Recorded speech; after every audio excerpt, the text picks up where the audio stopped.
Few things are for sure in this life, but this is. If we live for any substantial amount of time, we will encounter grief due to the loss of a loved one. Not something any of us ever want, and we all handle it differently. This podcast is to feature those who have done purposeful and meaningful things through their grief. These people featured on here are normal folks, just like you and me, who were thrust into a place they never wanted to be in their lives. A painful place. As they moved through their pain, they realized that something worthwhile, something for the greater good, could come out of the unthinkable. I'm sure that none of them would ever consider themselves to be a hero, but when I searched the definition of the word hero, I found this: a person who is admired or idolized for courage, outstanding achievements, or noble qualities. And that fit. And so it's my privilege to bring you the remarkable stories of these heroes in grief. Hi, everyone. This is Tom, your host for the Heroes in Grief podcast, and the response has been incredible so far, and I want to thank you for that. It's getting out to people, and they're letting us know that it's helping them, and that is what it's all about. I want to make you aware of a way that you can support this podcast without having to spend 1 cent, and that is through affiliate marketing. I've set up affiliate marketing for online shopping. If you do online shopping, then I have links to all the major retailers, most of them anyways, and I can provide them for you so that when you buy online through those links, you'll help support the podcast through the percentages that we get. It doesn't cost you anything more. You just shop like you regularly would on the sites that you love. It's very easy. All you have to do is shop. And that's it. Just let me know the links to the places that you want to shop at, and I will provide the affiliate links so that you can do it. If you want more information on this, you can go to heroesingrief.com. It takes you to the Linktree page where a video explains it in a little more detail. But you can always email me at tom@heroesingrief.com, and I can answer questions for you. But you can support the podcast that way, and it's very easy, very simple, and it doesn't cost you a cent. Isn't that great? Thank you. Now here's today's episode. Yeah. Good to see you. Good to see you. Thanks for taking the time to do this. I really appreciate it. Squeezing it in. I'm running by the seat of my pants all the time. So, but I'm trying to batch some the podcasts so that we can get some out there, or I can get not have to scurry every single week to get them, Well, it's a good symbiotic relationship. You scratch my back, I scratch yours. We're all in service to humanity to alleviate the pain from grief. Absolutely. And loss. Absolutely. So thank you for this opportunity. Now, how does this work? Do you just we just talk and chat? Yeah, very casual, very casual. I like to carry just organic conversation. Okay. But so like we're meeting at Spot Coffee and just talking. Exactly. Yeah. Yeah. Okay. Nice and easy. So, but I'd like you to share and let everybody know about you and maybe what brought you to the point you're at now with everything. And, if people are comfortable sharing their grief story, I'd like to have them do that. So, so people can identify with things. So, yeah. You know what I was looking up? I just wanted to see if I had statistics on opiate overdose this year. They put them out. In April 2024 for a year, but that ended in April 2024. It says the CDC estimates that there were 75,091 opioid overdose deaths for the year ending April 2024. 75,000. Okay, and this one from the provisional blah blah blah vital statistics CDC says United States July 2024 90,000. That's jumping up by 15,000. Wow. Yep. Not surprising, but sad. Okay. The statistics compiled by states and the U.S. Centers for Disease Control, 100,000 people died of a drug overdose during the 12-month period ending in April of 2024. Wow. Yep. How many people overdose every year? How many people died? In 2024, 62 million people. Oh, that's just how many people died. Doesn't mean that they died of opiate. Anyway, so we've got between 75,000 and 100,000 people, according to the CDC, up until April of 2024. Mm-hmm. That's a lot. That's a lot of families Yeah. impacted. And you and I both, right? Yeah. Yes. Yeah. Yeah. And, today I woke up and, some days, even though it's sunny and I'm glad it's not snowing anymore, I'm so glad I didn't go to Florida as I'd planned. But, wake up, yay, sunshine. And then, boom, the wave of grief hits. Laurel's not here Mm-hmm. to put on snowshoes and tromp around in Delaware Park with me. Yeah. So there's always this bitter and sweet that C.S. Lewis talked about. Yeah. Yay, it's a beautiful sunny day. Oh, my daughter's not here to enjoy it. You know? Mm-hmm.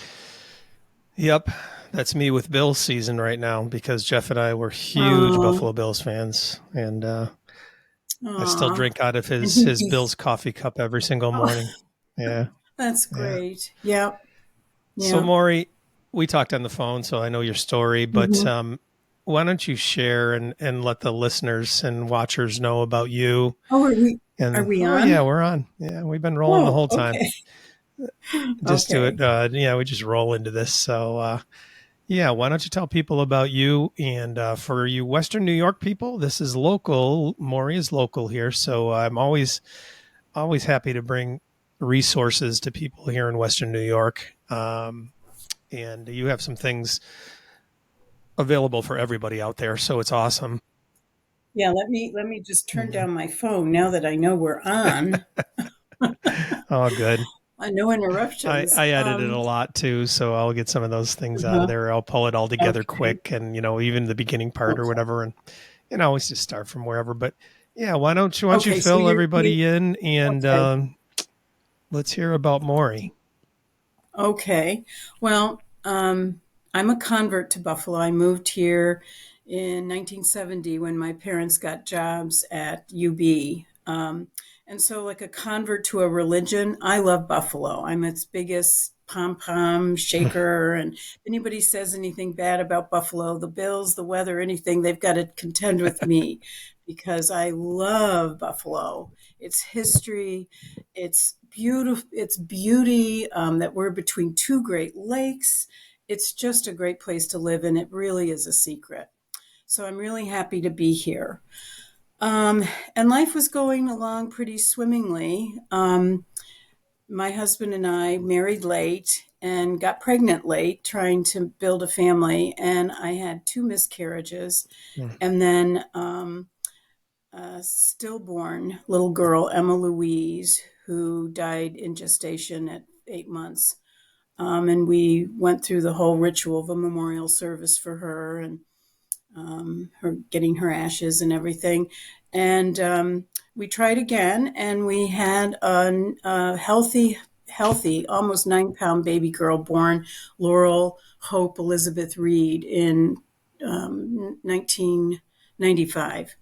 And wonderful baby, precocious, smart, alert, never napped. Oh my gosh, I was an exhausted mommy, um, but very gifted in many, many ways. And probably an empath, although I didn't know what an empath was until years later. But she certainly fits that category.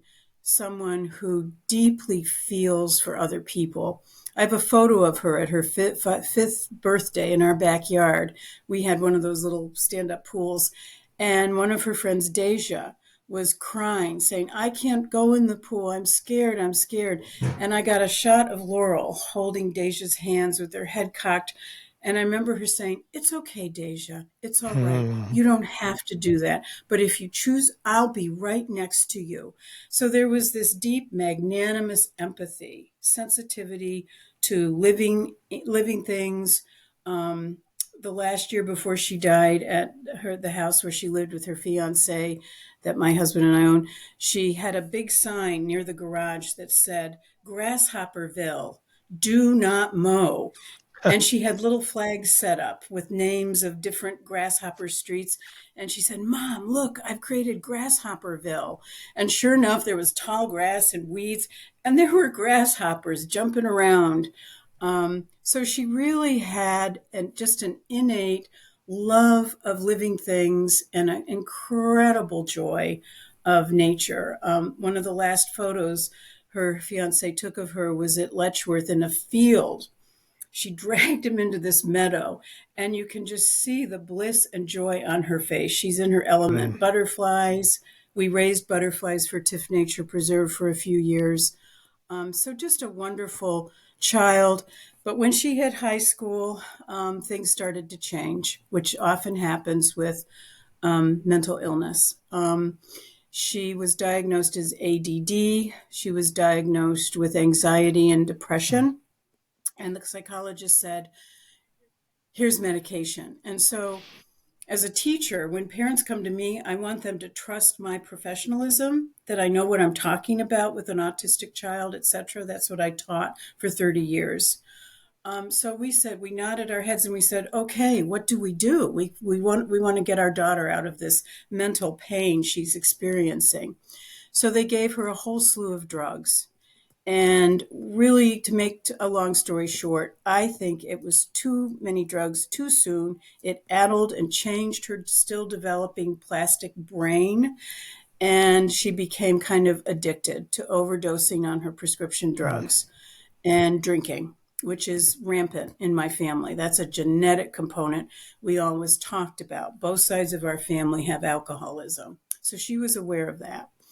But addiction is a disease. And once you get into it and the brain gets used to the dopamine that you get, the high that you get from drugs, it's a real challenge, as you well know.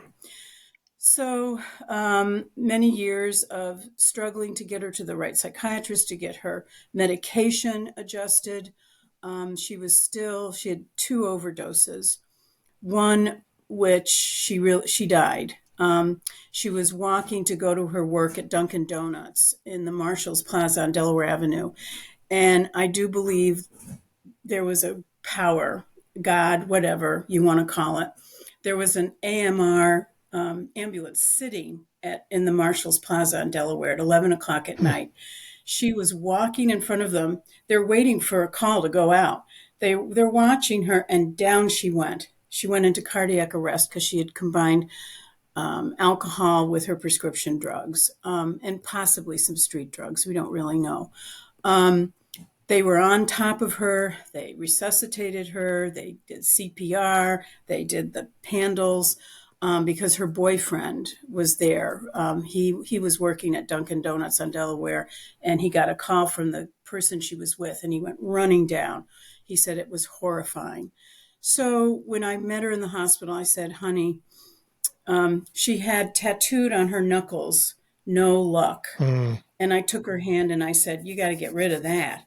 I said, you had lots of luck. I said, there were angels who were there in that ambulance who saved you. Thinking that would change her behavior and she'd be a little more cautious with her prescriptions. No. So the year before she died, my parents had set up a educational trust fund for all the grandkids being in academia. She sat on the edge of the pool and she said, Mom, is that money still available for me to go to school? And I said, you bet. You just say the word. She said, I think I want to go back and be a mental health counselor. And I said, oh, Laurel, nobody would do it better. And she said, and I want to do a nature therapy thing. I said, perfect for you. So wonderful. You just tell me when, and that money is yours. Well, 2018 was a terrible year. I took care of my mother for 14 years. She had some dementia. She died. My best friend who helped raise Laurel died in January suddenly. Then my mother died in March, not unexpected, but your only mom. You're still in mourning and grieving the only mama you have. And then in October, Laurel got a tooth pulled. And I said, did they give you pain pills? And she said, no, it was really badly abscessed. They did give me some antibiotics.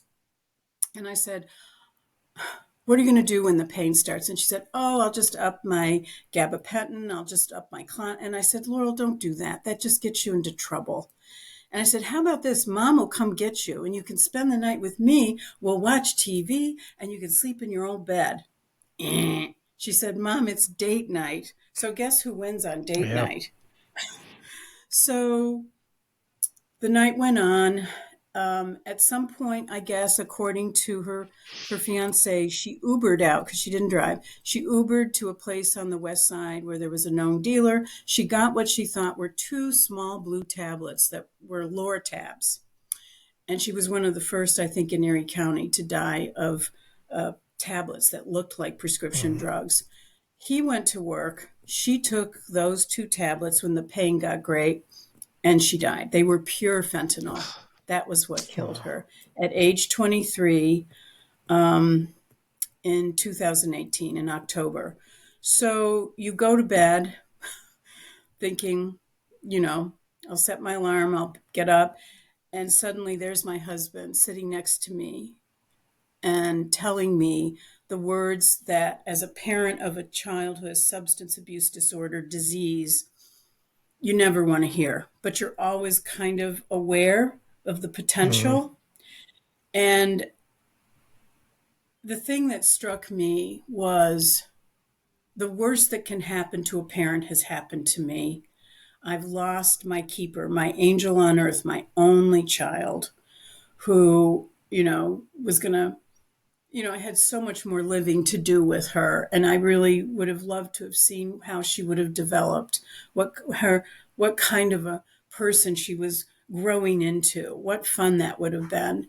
But it struck me how odd to be sitting in a funeral home 12 hours after her death and talking about the funeral arrangements. And we almost did not have a funeral because Laurel's world, we thought were small because of her anxiety.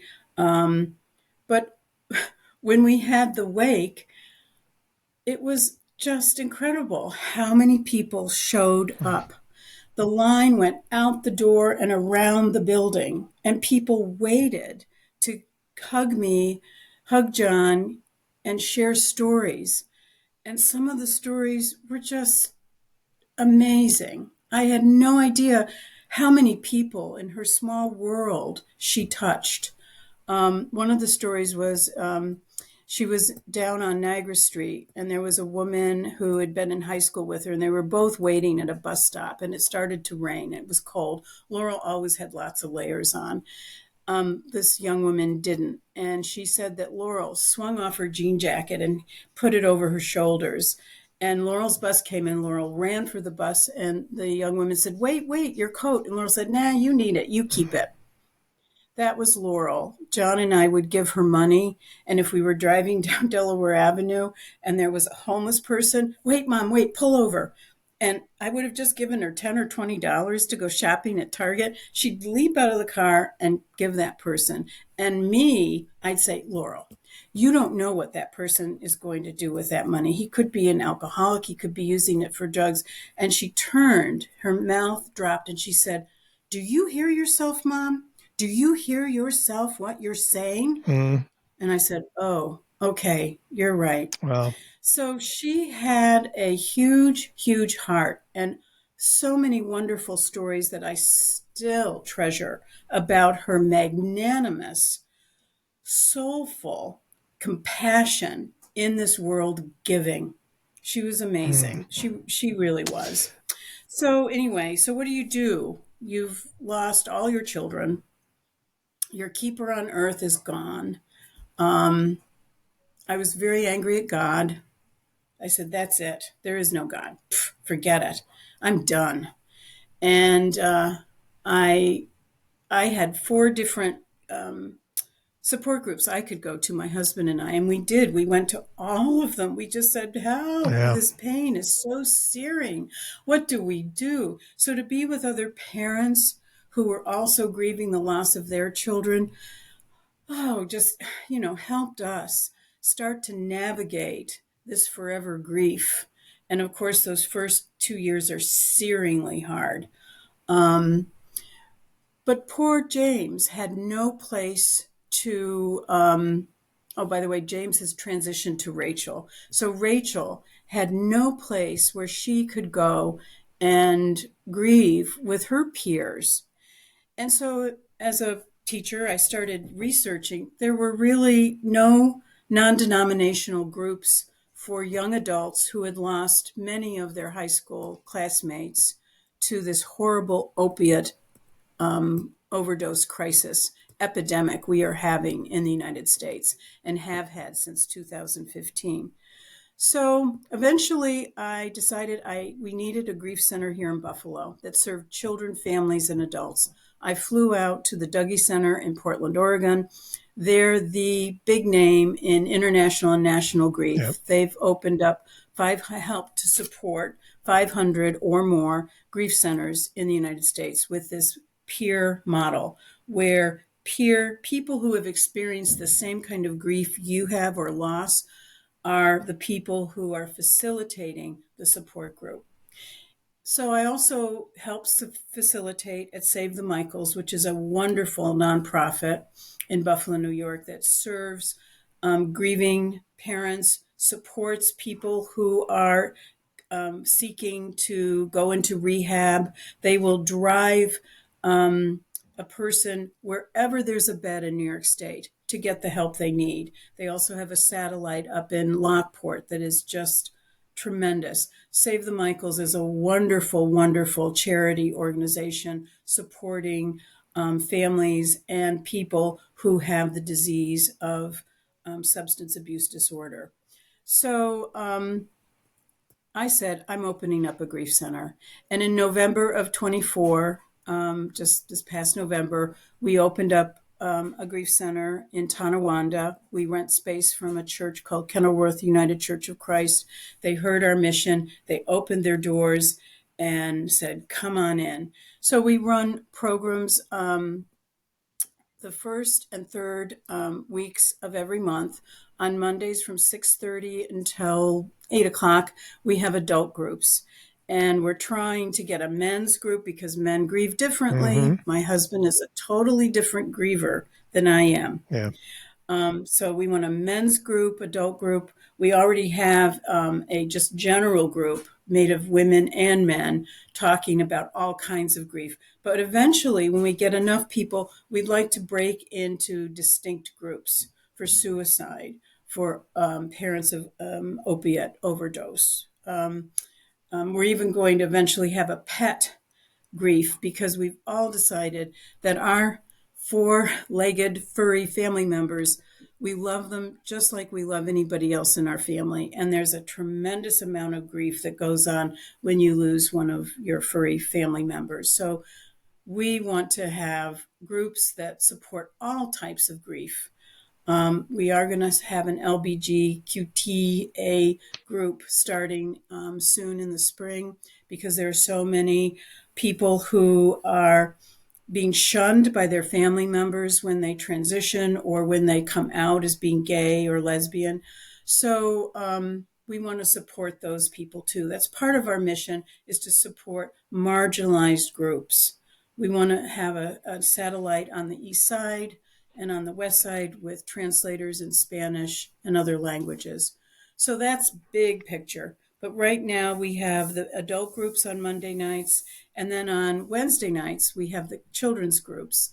And we serve pizza at 5:30 because no parent needs on a work night, school night, to come home and go, oh my gosh, I want to get my kids to the grief center, but I got to feed them. So we have pizza and soda for families from 5:30 until 6:30. And then at 6:30, we break into our groups. And because I believe in the healing arts heals hearts, it healed my heart. And you can't see it, but I have a toolkit. It's invisible, but it's right here. And in my toolkit is grief yoga, nature walking, painting. I'm also a docent at the Birchfield Penny Arts Center, and they've done some grief painting classes, and we hope to do more of that. So painting, walking in the woods, music, dancing, grief yoga, singing bowls, you name it. We have a menu of activities that you choose, because I don't know how you're going to heal yourself, but you know how to heal yourself. So here's our menu. What would interest you to learn about or do? We'll also have guest speakers. I did a program on navigating the holidays in December that was very well attended, because boy, the holidays really are tough when you're grieving. All right, I'm going to stop talking. So that's probably more than you wanted to know. But there it is. I want it all, and we want it all. First of all, I am so sorry for your losses. You were a hero in grief. You are, with what you've done. Thank you. I know, like I say in the intro to the podcast, none of us would consider ourselves heroes, that's for sure. But you're taking first of all, I want to focus on Laurel, and what I was gathering from Laurel, and this has come through sometimes in the men's group I'm in with helping fathers heal. The children are remarkable in many ways, and it seems like it's almost like they're our guides in this. And Laurel embodied so much of what I understand about the afterlife and our purpose here and everything else. Love being the overriding thing, empathy, caring for one another, and her passion and her connection with nature. And all of these things are things that are attained through, what I'm learning about meditation and everything else, and connecting together with our whole, the whole of everybody and everything. And boy, she was that. She certainly was. And she was an old soul. Yeah. She really was. Hello, friends. I just wanted to take a brief break here in the podcast to make you aware of a very exciting partnership that Heroes in Grief has just formed, and that is with Get Griefy Magazine. I'm going to let their founder and editor-in-chief, Kara Sanchez, tell you all about it. Hey, Heroes in Grief listeners. Life after loss isn't easy, but it can be colorful and full of possibilities. Meet Get Griefy Magazine, a vibrant resource filled with inspiring stories of life after loss, expert advice, and voices from everyday grievers and thought leaders. Together, they're here to help guide you toward the side of life that's left to be lived fully and authentically. Dive into Get Griefy for free on issue, or snag a print copy on Amazon. Connect with us on Instagram at Get Griefy Magazine, or visit getgriefymagazine.com to explore, join our thriving small business collective, or discover advertising opportunities. Let's embrace life after loss, boldly and together. And now back to our episode.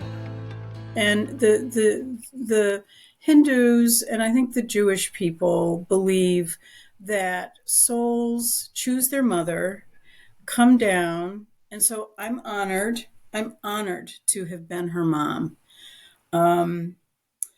And they say that every soul has a purpose, and when the purpose is completed, it's time to go.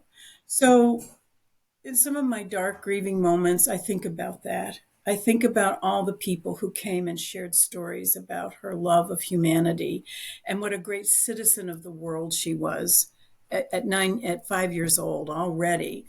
And that kind of comforts me that perhaps she completed her mission, and she's up in a heaven. I hope there are unicorns, because she loved unicorns and rainbows and pink, lots of pink clowns. I don't know. But anyway, it comforts me when I think that perhaps she really fulfilled her purpose and is in a more beautiful place. Yeah, I heard a pastor one time say at a funeral service, I can't recall the age of the person that they were talking about, but it was a young person, let's say 23, like Laurel. And the pastor said, in our eyes, 23 years is a short time, but if God's purpose was accomplished through that person, then it was perfect time for that, Right. 23 Right. years, Right. which in eternity and in the afterlife, there is no time. So it makes a lot of Right. sense. So, Right. so Right. amazing. And the interesting thing too is, I'm so angry at Providence, God, the powers that would dare to take all of my children. What's that about? That I really kind of shut down. I continued to meditate. I've always been meditating and doing a mantra chant. But I really just said, that's it. I'm done. My dad was World War II, and he was one of the liberators of Bergen-Belsen and Auschwitz. And he told me and my brother and sister once, he said, when I saw what humanity could do to other humans, he said, there was no God for me. So I kind of felt like that. If this loving God has done this to me, I'm done. That's it. The interesting thing is, every single thing I have sent up, a little prayer. Oh my gosh, I need some money for this grief center. Oh my gosh, I need a board. I need people who resonate on this mission with me. Oh my gosh, I need a place to open up our grief center. Every single thing that I have prayed or asked for, ta-da, has Yeah. arrived. See, I think So, that God is different than what maybe religions we think of Christianity in our realm probably. right. Mm-hmm. God isn't the God that most people think about. I think God is our collective consciousness. That's what I believe, and we're Mm-hmm. all part of that. And there is a Right. major force that we're all trying to raise Yes. ourselves to, Right. and Right. perhaps Laurel, Jeffrey, my son, our purposes for us as look at what you're doing now. Look how you're helping so many Mm-hmm. others. I believe that's our Mm-hmm. purpose on this earth too, is to help one another and I do that. So, agree. this has caused us to do things now to do that. And what an honor to have that, our children that I see them as like superstars in the cosmic Mm-hmm. realm, and that Mm-hmm. they have served such a noble purpose, even though it hurts in our humanness to experience this, Right. but on a cosmic sense, it's so much more grand, and how we're able to, reach out and help people now through what we've experienced. So, and Yeah, it's a wonderful human phenomena. When I had Laurel, as a mother, when you bring a new life into the world, there is just no other experience like it. When you get married, when you fall in love, let's just say when you fall in love, you don't have to get married, but when you fall in love, you think, oh, my heart has expanded. This is incredible, the love I feel.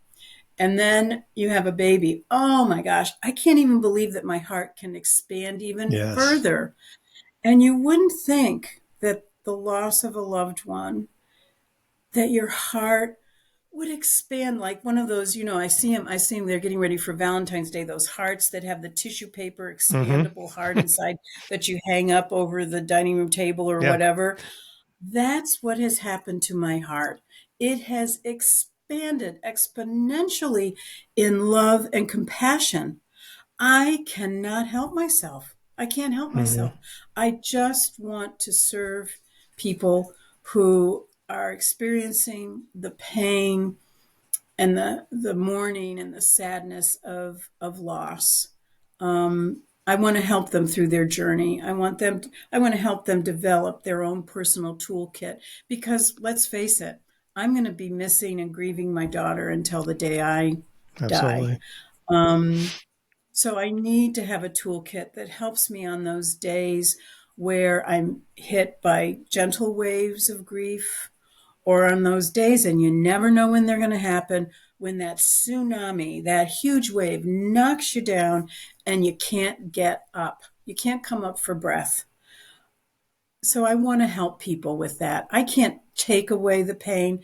I can't make things, I can't fix things. There's no fixing this, but I can help people on their journey and walk and sit next to Yeah. them as they grieve their loved one. And we get the byproduct of it helping us too, and that's amazing. Yes, it It's a stitches up our yeah, heart. Yes, it yeah. does. It's a wonderful I phenomenon. agree with you so much, and it's amazing. And I want to encourage anybody out there who's stuck in your grief in any way is to start looking and taking steps in the things that we talk about. Everybody's in your own place, so figure out what suits you and how you can do that in your life, and work through that, because it's so painful to see people stuck in grief. We talked about this yesterday, I think, on the phone, where Yes, yes. and some people have come to me at times and talked about people stuck. And we provide all these things out here. That's what this podcast is all about, just getting resources out there for people, because like you said,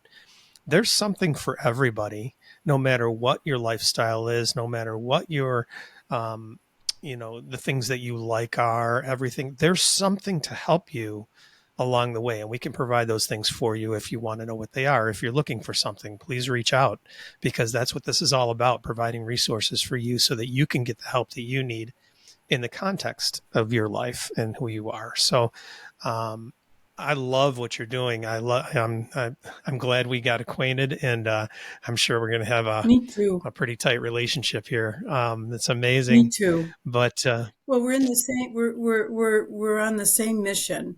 We're in the same boat, and we're doing something, I think, that is beyond.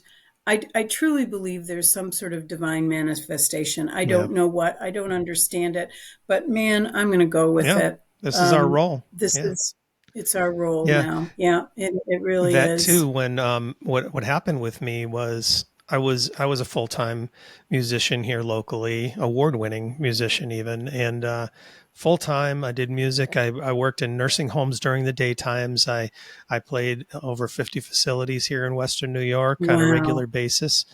Built a great business that way. I was, not too many people can do full-time music in Western New York. I was very privileged. Right. And so I did a solo show in the nursing homes and things, and then would play out in clubs and played in some bands too.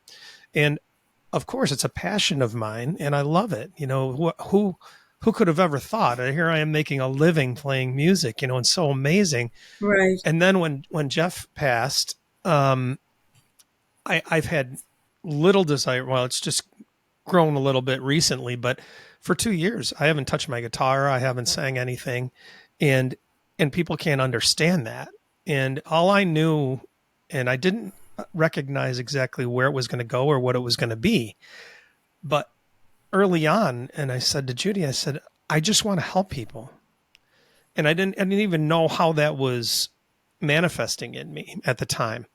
But this experience, like you said, it takes you to a different place, and the love that you recognize and feel, I think, through your loved one and experiencing that, and then recognizing that loss, and that love expands even then, because then you think of love in a whole different context, and then you start thinking of other people, and it just, you don't want them to suffer through the things that you're suffering through because of the depth of it.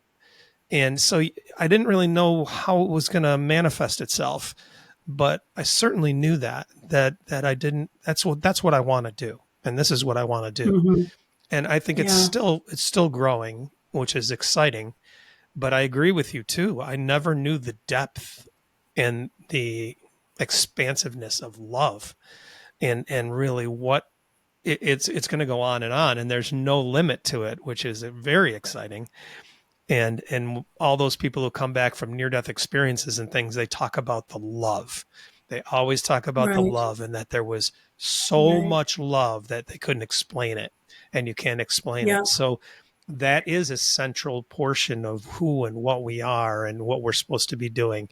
And that just, helping other people is a representation of that love and everything. So, and an example of that. So, yeah, it's I've experienced that, and I am experiencing that now. It's very exciting to see. It's profound. It's really a profound experience. And it's a gift of grief. it's a gift of grief. It's a gift from my daughter who had that expanded heart. Mm-hmm. This experience has expanded my heart. And, the Buddha, the Hindu religions, Baha'i, Christianity, Jesus, I'm just trying to make sure I include everybody. All the great religious, spiritual leaders throughout human history, it all comes down to loving each other, taking care of each other. These are divine precepts. This is what runs this universe. And to be able to tap into it as deeply as this grief has allowed me to, it is a gift. It's a gift. Hard for some in early grief to understand, but Absolutely. that's okay. It's okay, because I tell people all the time, and I'm sensitive to them, that they might be listening to this early on, and so just take your steps that you need to take slowly, one step at a time. And absolutely. And there is no timeline. I'm not going to arrive at some date where something goes ding, you've reached the end, you're going to get your certificate, you've done a good job grieving. This is lifelong. Yeah. There's no timeline, there's no end point. But what you can do is you can learn coping mechanisms and develop your own toolkit, unique to you, because your grief is totally unique. There will never be another you. There will never be another person that you're grieving. You had a unique relationship. So no one is going to tell you how to grieve. That's up to you. But to run Laurel's Grief Center is just a way to ease the journey and walk with other people who will lock arms with you and support you on your journey in grief. And one of the things about healing arts that heal hearts is that there's something from head, heart, hands. When you are actively doing things, it helps you heal and move forward. Now we have studies, Roswell even, years ago, my husband had cancer. And I said, why don't they have art therapy? Why don't they do this? Why don't they do that? Now they're doing it. Modern medicine is finally just coming to the conclusion, and they have data that grief and trauma hang out in your body, in your soma. It's a somatic, physical feeling around grief. So that's why we have grief yoga, we have grief dance, we use music, because music heals people. And doing something active with your grief, even if it's, like recently, last Saturday, we had the Kintsugi Bowl, the Broken Bowl. It's a wonderful workshop where we talk about the 1533 myth or folklore in Japan. I wish Tony were here. She's the person who runs that workshop. She would be so much better at this. But anyway, it's the broken bowl. And basically the metaphor is when a bowl gets broken in Japan, at least in 1533, the emperor would not throw it out. They would glue it back together with gold and silver. And then the bowl looked even more beautiful than it was originally. And it was actually stronger, having been broken and put back together. So we had a broken bowl workshop that was just wonderful for the people who attended. We did not break bowls. We pretended, but they painted them and then we repaired them in the lines that they traced on the bowl for their brokenness. And we repaired them and went through this whole beautiful ceremony around the broken bowl. I love that. So doing something active is a gift. Well, isn't that, is it, I might not have this right, but there's certainly a physiological element of grief. So is it serotonin that you lose during grief or something like that? And then obviously if you're engaging in more with your body, raising endorphins, everything else, it's going to help that process. And so, absolutely. Yeah, it's an important thing for people to know because they don't realize that they think they're just going crazy, and it makes a lot of sense. There's grief brain and everything else. These are actual things because of the way your body changes when you're grieving. So, don't beat yourself up so badly, and yes, engage in these things. Even writing, we're both writing through your writing grief is so huge. journaling. Yeah, because you're engaging yes. the other senses that you have. And so you're starting to use your body and helping the things that are out of balance that happens with grief.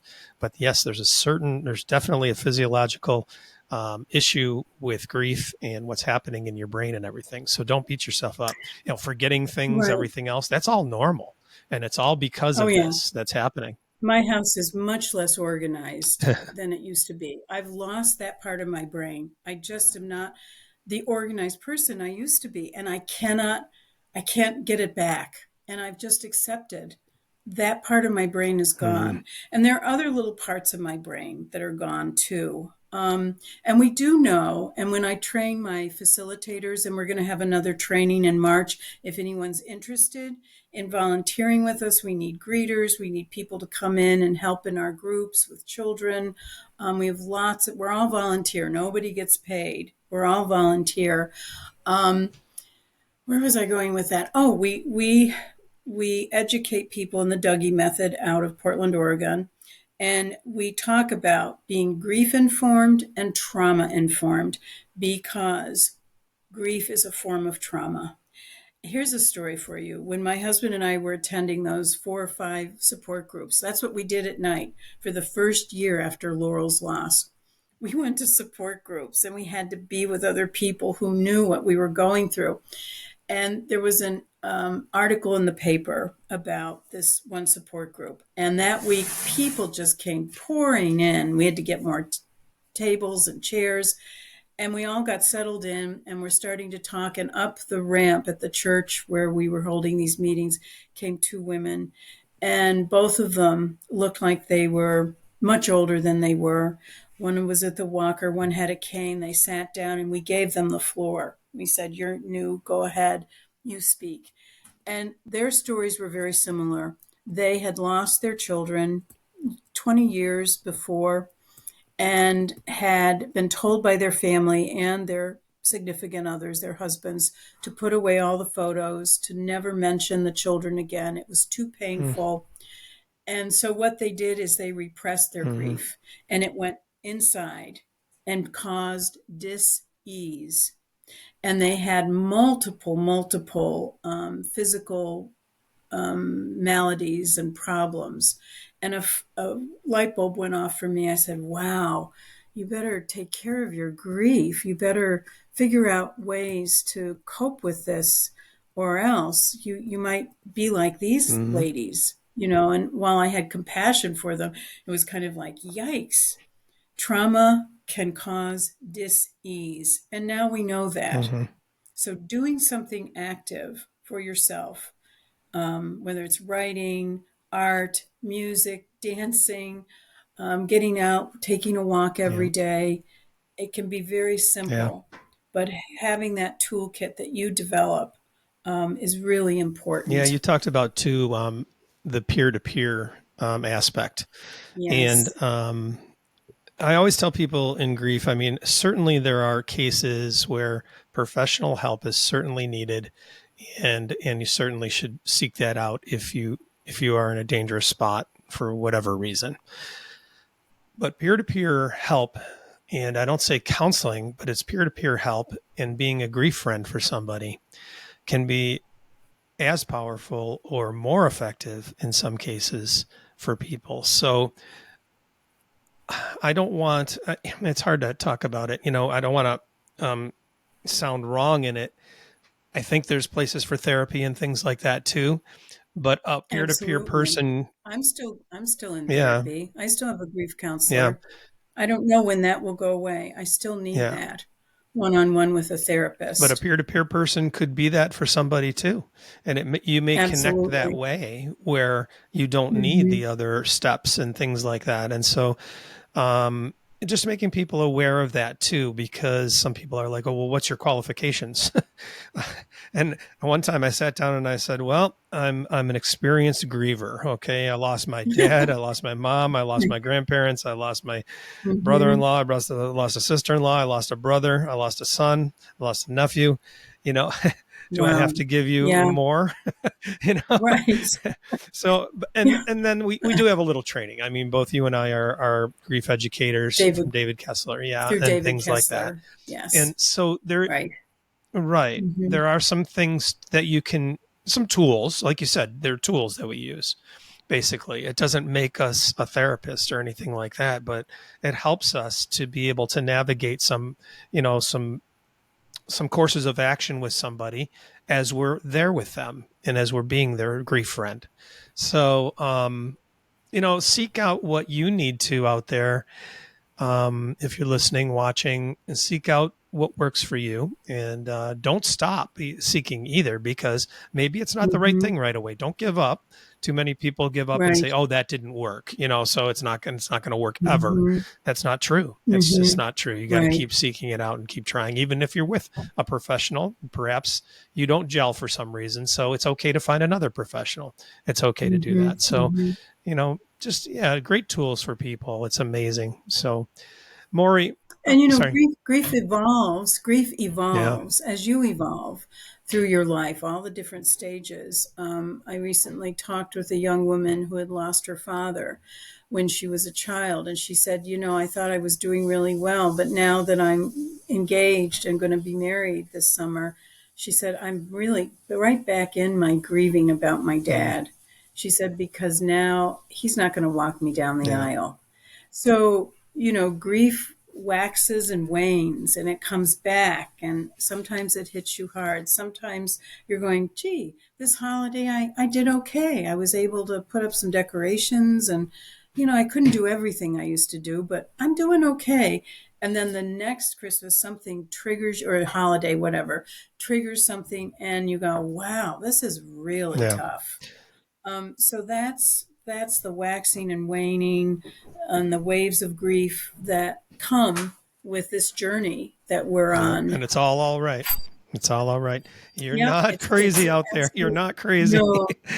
No, not at all. We're all a little bit crazy, but I guess, that's the way it goes. So Mauri, anything else that you'd like to cover that we haven't talked about or anything, or maybe some things coming up or anything like that? Well, I think it's just really important to stress to people that your grief is unique to you, and don't let other people tell you that that's enough. For instance, a very dear friend, grief changes relationships. A very dear friend said to me 6 months after Laurel's death, said, you're dwelling on your grief. It's time. And I said, dwelling on my grief 6 months in? I'm still processing what's happened to me. So we live in a society that's grief phobic. I have a degree in anthropology, so I've studied religion, myth, and magic, and other cultures and how they handle grief. And even the Yanomamo Indians in the South American jungle do a better job grieving than we do in our Western society. So don't let other people tell you how to grieve, tell you when it's time to stop. I've lost friends. The secondary losses of grief and losing Laurel is that I've lost friends who just are not able to walk beside me. And I'm different. I'm not the old Mauri. She's not coming back. This is the new me, and it is what it is. I never thought I'd want one of those T-shirts that the kids used to wear. It is what it is. But this is who I am now, and I can't go back. My life has changed. But we have a society that says, get over it, take a week for a funeral, and mourning, and then back to work and smile. So we do an art activity with masks. The mask that you wear on the outside, oh, you look good. It's makeup. Oh, you seem to be doing very well. Well enough to shop, but I'm going home to cry some It's like that more. depression commercial So, that's out right now with the yeah, thing. right. The mask. So there's the mask that we wear outside to cope with the judgments that come as grieving people, because we are being judged. And if you lose a child to an opiate over poisoning, you're judged as a parent. What did you do? You didn't do enough. Oh, um, I watched him for years. They didn't do enough. They never said no. People judge Yeah. you when you lose a child to an overdose. Um, so it's really hard. You have to gird your loins, put on your armor just to go out and shop at the grocery store. But don't let anybody tell you how to grieve or give you a timeline. Okay, it's been 2 years, you're done. It doesn't work that way. And you, as a griever, can educate people around you and your family. I actually have a grief phobic family, but I take candles at holidays and I light candles in honor of my daughter. I still want to talk about her. And people think, oh, I'm never going to mention Laurel to Mauri because that would just hurt. Mention Laurel. I live every day having conversations with Laurel. She's still with me. And do you know what it would do to my soul if you said, do you remember that time when we were in South Carolina and Laurel and the kids, they all got stuck in a tidal outlet with their bikes and we had to go rescue them and remember, or I would love people to remember my daughter, because you think that talking about Laurel is going to remind me of her Yeah. death. Oh my gosh. Talk to me about my daughter. She still lives for me, you Yeah. know? So we live in this society that says, "Oh, don't mention the dead person because you're going to bring up that sadness." No, you're going to bring up the joy that person brought while they were alive. Yep. Great words. Great words. I love it. And the part where the people that would judge me or anything else, I've certainly changed in that regard. And people may not like this, but I'm like, I don't give up about you. So in that regard anyways, and that I've certainly changed that way, because I used to be always kind of like, oh, I got to be good for everybody, or I want to be liked by everybody and all this. And it's like, no, I'm at a whole different point now where it's like, hey, you don't walk in my shoes. So I could care less what you think about it that way. Right. And really, if they're uncomfortable, that's on them. Yeah. That's not for us. That's on them. They need to do some work around it. But be the griever you are, the unique griever that you are, and then reach out, find those support systems. I think of support as a ring. There's an inner ring, like a bullseye. There's an inner ring of really close people who I know when I'm having a hard day. These are the people that I can call and they're going to be there for me. And then there's the outer ring. I can have fun with them and, we're still friends. And then of course, the rings that go out, and way out here is job, social aspect stuff. out there. Yeah. Social. So make sure that you find those people who, for whatever reason, no judgments, but they are the people who can sit next to you, stand next to you, walk arm in arm with you if that's what you need, and be there for you as you navigate this new world, this new reality of grief. Don't let anybody take that away from you.